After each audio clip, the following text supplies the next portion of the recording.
श्री छत्रपति शिवाजी महाराज निर्माण दिवसे छत्रपति शिवाजी सहकारी मंडળી લિમિટેડ દ્વારા 40,000 અબોલા પક્ષીઓ માટે બાઉલ વિતરણ સાથે સેવા યજ્ઞની પૂર્ણાહુતિ કરી છે।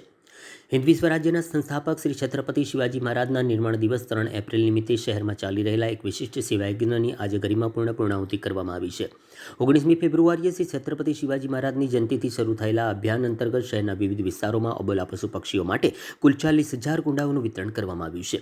મુજ મવડા ખાતે આયોજિત અંતિમ ચરણના કાર્યક્રમમાં શ્રી છત્રપતિ શિવાજી મંડળી લિમિટેડના અધ્યક્ષે જણાવ્યું હતું કે ઉનાળાની આકરી ગરમીમાં મૂંગા જીવોને પાણી મળી રહે તે હેતુથી આ ભગીરથ કાર્ય કરવામાં આવ્યું હતું। મીડિયાને સોશિયલ મીડિયાના માધ્યમથી મળેલી વ્યાપક પ્રસિદ્ધિને કારણે વડોદરાના નાગરિકોએ અભૂતપૂર્વ પ્રતિસાદ આપ્યો હતો। લોકોએ સ્વયંભૂ આગળ આવીને પોતાની જવાબદારી સમજી આ કુંડાઓ સ્વીકાર્યા હતા।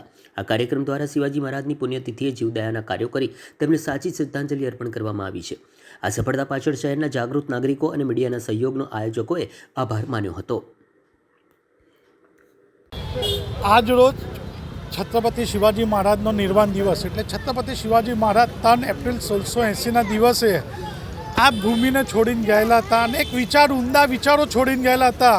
સ્વરાજ્યની ચળવળ, રાષ્ટ્રવાદનો વિચાર, ગૌરક્ષા, બ્રાહ્મણ પ્રતિપાલક એવા ઘણા બધા વિચારો છત્રપતિ શિવાજી મહારાજ છોડી ગયેલા હતા। એન્વાયરમેન્ટના વિષયો છોડી ગયા હતા અને તેને આગળ વધવાનું કામ ધર્મરક્ષક સંભાજી મહારાજે બી બહુ સારી રીતે કર્યું ને ત્યાર પછી ઘણા બધા વીરોએ એમના વિચારોને આગળ વધારેલા હતા।